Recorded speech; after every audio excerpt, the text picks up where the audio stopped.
एक उल्लू ने बताया कि जो भी इंसान अपनी ये तीन चीजें किसी और को सौंप देता है वह जीवन में बहुत पछताता है और उसे ये तीन चीजें वापस उसी रूप में नहीं मिलती है। प्रिय दर्शक बंधुओं, आज की इस कहानी के माध्यम से हम आपको वो ज्ञान देने जा रहे हैं जो जीवन में आपके लिए महत्वपूर्ण साबित होगा। प्रिय दर्शक बंधुओं, एक बार गधा और उल्लू जंगल में कहीं जा रहे थे। गधा चल रहा था और गधे की पीठ पर उल्लू बैठा हुआ था। तो गधा कहने लगा कि उल्लू, बैठे बैठे क्या कर रहे हो मित्र, क्यों ना मुझे तुम एक कहानी सुना दो, और कहानी ऐसी सुनाओ कि जिससे मनुष्य जाति का कल्याण हो जाए। उल्लू ने कहा, ठीक है मित्र, आज मैं तुम्हें ऐसी कहानी सुनाने जा रहा हूं जिसे जो भी मनुष्य सुनेगा वह जीवन में एक बड़ी हानि होने से बच जाएगा। तो चलिए देर किस बात की, कहानी की हम लोग शुरुआत करते हैं। प्रिय दर्शक बंधुओं, उल्लू गधे को कहानी सुनाने लगा और कहानी कुछ इस प्रकार की थी।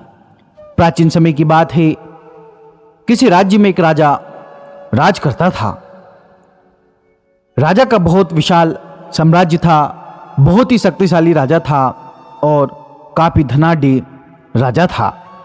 राजा के खजाने में किसी भी चीज की कमी नहीं थी, लेकिन राजा के जीवन में एक कमी थी, और कमी ऐसी कि जो संसार में कोई भी वस्तु उसको क्षतिपूर्ति नहीं कर सकती। कमी थी राज्य के उत्तराधिकारी की, यानी कि राजा निसंतान था। किसी भी रानी को संतान नहीं हुई थी, इसलिए उस राज्य के लोग रानी को बांझ कहते थे। और जब भी राजा यात्रा के लिए बाहर निकलता था तो राजा के ऊपर हंसते थे, कहते थे कि जरूर इस राजा ने कुछ ऐसे अपराध किए होंगे, ऐसे अत्याचार किए होंगे कि इस राजा को संतान नहीं हुई। देखो रे, भगवान ने इसको क्या दंड दे दिया। इस बात का अंदेशा तो राजा को भी था कि प्रजा में उसकी हंसी ठिठलाई होती है, प्रजा उसको ताने देती है, लेकिन राजा बेचारा क्या करता, भगवान के आगे और प्रकृति के आगे राजा बेचारा मजबूर था। राजा परेशान होता, महलों में आकर राजा रात रात भर रोता कि भगवान, मैंने ऐसा क्या पाप कर दिया जो मैं निसंतान रह गया। राजा अपने दुखड़े अपनी रानी को ही सुनाता, भला किसको सुनाता। रानी भी परेशान, रानी भी चाहती कि मेरे राजा ने मेरे को सारे सुख दिए और मैं राजा को एक ही सुख ना दे पाई, संतान सुख। बेचारी रानी करे भी तो क्या करे। समय बीतता गया। एक दिन रानी ने सोचा, क्यों ना राजा को थोड़े ही समय के लिए सही थोड़ी तो खुशियां दे दूं। और रानी ने एक योजना बनाई। रानी ने योजना क्या बनाई कि महाराज से कह दिया झूठम झूठ कि महाराज, मैं पेट से हूं, अर्थात आपको बच्चा होने वाला है। राजा बहुत खुश हुआ और महल में जाकर प्रसादे बांटने लगा, हीरे जवाहरात बांटने लगा और सारे राज्य में ढिंडोरे पिटवा दिए कि भैया राज्य का उत्तराधिकारी आने वाला है। रानी ने तो झूठम झाट कहा था, ऐसी तो कोई बात नहीं थी, लेकिन अब रानी करे भी तो क्या करे। राजा को जो क्षणिक खुशी मिली है उसको सच बताकर रानी उससे वो खुशी छीनना नहीं चाह रही थी। लगभग समय बीतता गया।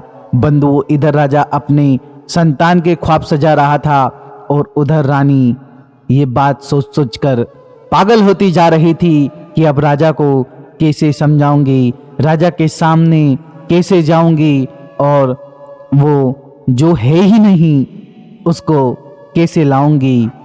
रानी की एक दासी थी, उसके मित्र के जैसी रहती थी। रानी अपनी दासी को बुलाती है और उसको सारी बात बताती है। जब दासी कहती है, महारानी, आपने राजा को झूठी लालसा तो दे दी है, लेकिन आप सच्चाई बता दोगी तो कहीं ऐसा ना हो जाए कि राजा साहब जहर खाकर मर जाए। रानी ये बात सुनकर परेशान हो गई, रोने लगी। जोर जोर से रोने की आवाज आसपास आने लगी। तभी दासी ने कहा, रानी चुप हो जाओ, कहीं ऐसा ना हो कि तुम्हारा भांडा पहले ही फूट जाए। तो रानी कहने लगी कि दासी तुम ही कोई उपाय बता दो जिससे मैं ये जो जंजाल है, ये जो दुख है, इससे उभर पाऊं। जब दासी कहने लगी कि रानी 9 महीने पूरे हो जाने पर ढिंडोरा पीटेंगे। आइए, जब 9 महीने पूरे हो गए तो रानी ने दासी के हाथ संदेशा भेज दिया कि महाराज से कहो उनके घर लल्ला आया है।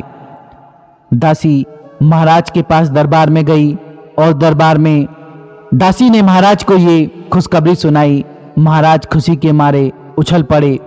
जितने भी हीरे जेवरात पहन रखे थे सारे दरबारियों पर लुटा दिए और दौड़ लगा दी अपनी रानी के महल की तरफ अपने लल्ला का चेहरा देखने के लिए। जैसे ही राजा रानी के महल की तरफ दौड़ लगा कर गया तो बीच में ही पंडित ने राजा को रोक लिया। राजा साहब, कहाँ जा रहे हैं? बड़ी जल्दी है, लेकिन आप अपने लल्ला का चेहरा नहीं देख पाओगे राजा साहब। राजा साहब हैरान परेशान, अरे भाई, इतना समय इंतजार किया, इतने ताने सुने और अपने बेटे का ही चेहरा नहीं देख पाऊंगा। जब राजा का जो पुरोहित यानी कि पंडित था वो कहने लगा, हाँ राजा साहब, आप चेहरा नहीं देख पाओगे, क्योंकि यदि आप चेहरा देखोगे तो आपके लल्ला की मृत्यु हो जाएगी। अब आप उसका चेहरा तभी देखोगे जब वो जवान हो जाएगा, जब उसका विवाह हो जाएगा। प्रिय दर्शक बंधुओं, राजा अपने कुल पुरोहित की बात मानकर वापिस आ जाता है। दुख तो राजा को होता है, लेकिन राजा ने सोचा कि क्या यार, क्या दुख करे। पहले तो कितने ताने पड़ते थे, पर अब कम से कम संतान तो है। ठीक है, चेहरा नहीं देखेंगे तो कोई बात नहीं। इधर राजा का जो बेटा हुआ था, कि मतलब जो हुआ ही नहीं था, झूठ मूठ का बेटा हुआ था, वो लगभग जवान होने को आ चुका था। दूर दूर राज्य से उसके लिए रिश्ते आ रहे थे। राजा ने सोचा क्यों ना इसका विवाह कर दिया जाए, उसके बाद कम से कम मैं इसका चेहरा तो देख लूंगा। राजा ने अपने पुरोहित को बुलाया और पुरोहित से राजा ने कहा कि इसका रिश्ता करना है। तो पुरोहित ने कहा, महाराज चेहरा तो फिर आप देख ही नहीं सकते, क्योंकि पुरोहित भी बात जानता है कि जो है ही नहीं उसको क्या दिखा दूंगा। रानी ने बहुत सारा धन दिया था तो झूठ बोलना पड़ रहा है। प्रिय दर्शक बंधुओं, अब राजा एक शर्त रख देता है जो दूसरे राज्य के नाई और पंडित आए थे उनसे, कि रिश्ता तो करूंगा लेकिन अभी चेहरा नहीं दिखा सकता, चेहरा तो मंडप में ही लड़के का दिखाऊंगा, बारात में ही देख लेना, यदि मंजूर हो तो रिश्ता करो, ना हो तो कोई बात नहीं। ये बात सुनकर जितने भी राज्य के नाई और पंडित आए थे वो वापस चले जाते हैं, लेकिन एक राजा का नाई और पंडित ऐसा रहता है, वो इस शर्त को भी मान लेता है कि ठीक है, चेहरा मंडप में तो दिखाओगे, बारात में तो दिखाओगे, वहीं देख लेंगे, करो तुम तो रिश्ता फाइनल। भैया रिश्ता फाइनल हो जाता है। इधर रानी के सामने फिर समस्या, क्या बिठाएगी क्या, जो डोली जाएगी उसमें बिठाएगी क्या। अब भैया रानी एक शर्त रख देती है कि जो डोली जाएगी उसको कोई खोलकर नहीं देखेगा, और ये बात वो अपने पंडित के थ्रू राजा से कहलवा देती है। और प्रिय दर्शक बंधुओं, उस डोली में एक आटे का पुतला बनाया जाता है, उसको बिठाया जाता है। बारात प्रस्थान कर जाती है और जंगल के रास्ते से होते हुए आगे जाती है। रास्ते में थोड़ी सी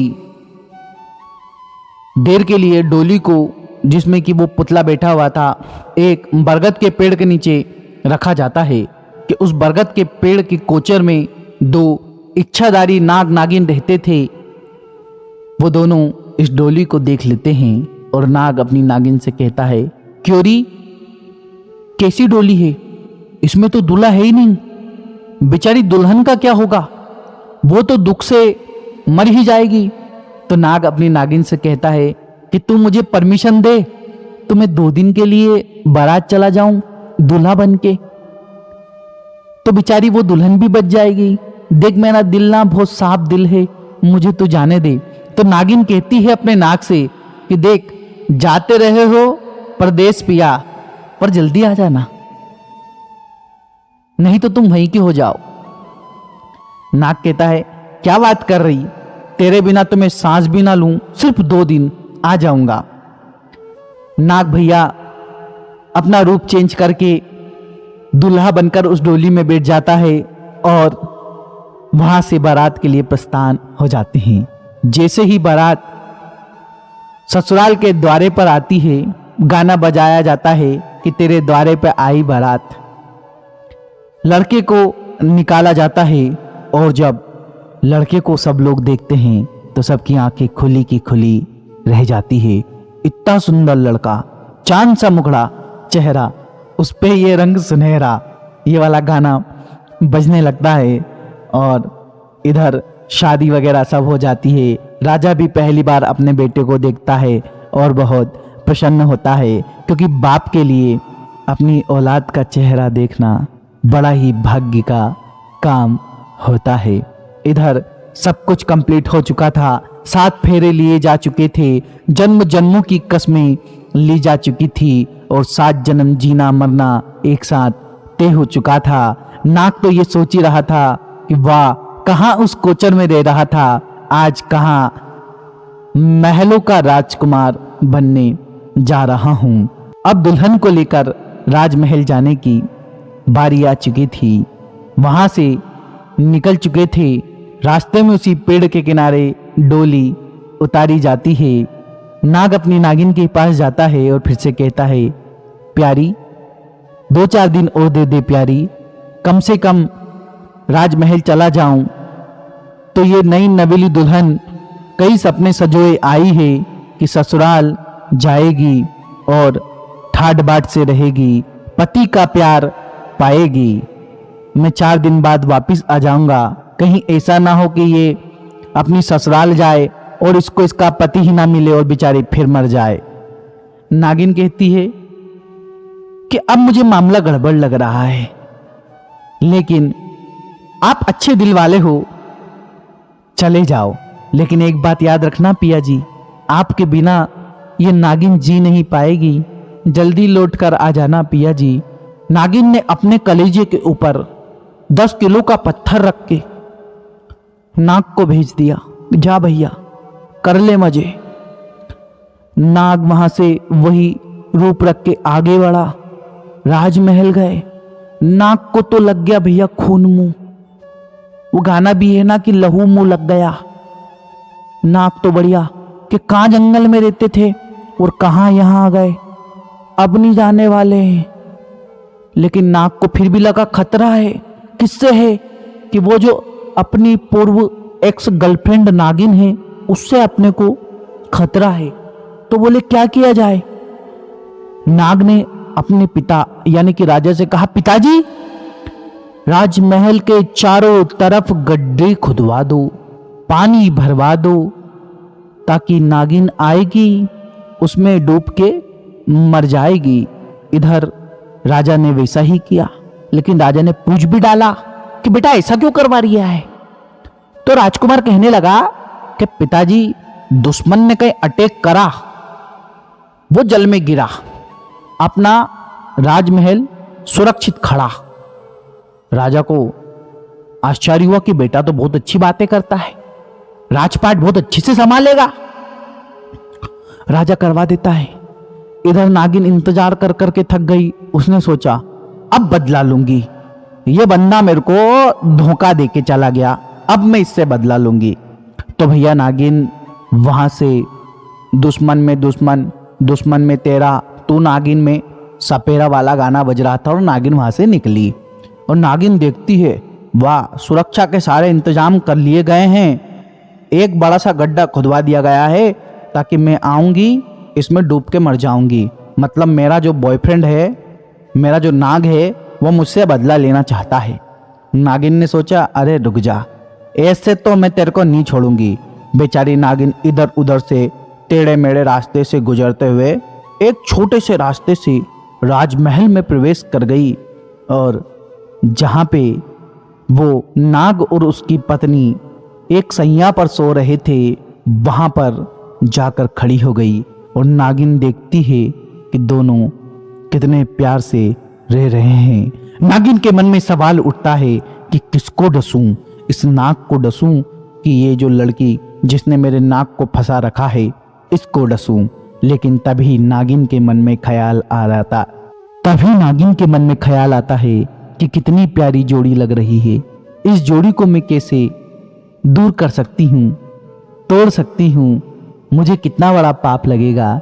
ठीक है, मेरा क्या है, मैं तो जंगल में रह लूंगी, लेकिन ये नाग तो मुझसे बहुत प्यार करता था। यदि इसकी खुशी इस नागिन के साथ यानी कि इस लड़की के साथ रहने की है तो रह ले, मेरा क्या है, मैं तो इसी जमीन पर फन पटक पटक के मर जाऊंगी।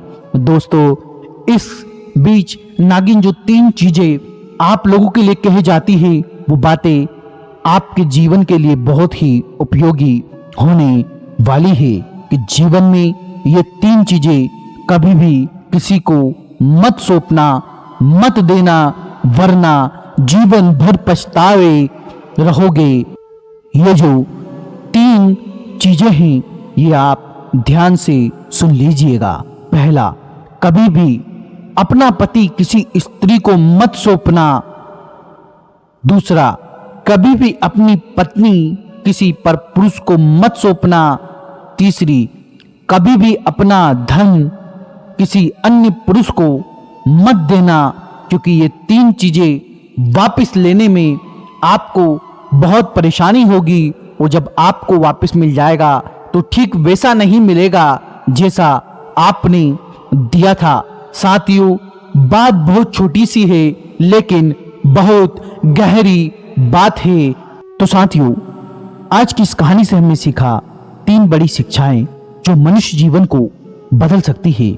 मैं आपसे इतना ही कहना चाहूंगा या इतना ही निवेदन करना चाहूंगा, यदि ये कहानी आपको पसंद आई तो कमेंट बॉक्स में अपनी राय लिखना ना भूले और साथ ही साथ इस कहानी को शेयर करना ना भूले, क्योंकि हम चाहते हैं कि हमारी आने वाली पीढ़ी को कुछ ऐसी शिक्षाएं मिले जो उनके भविष्य में जाकर के उनको काम आए, उनके जीवन में महत्वपूर्ण साबित हो।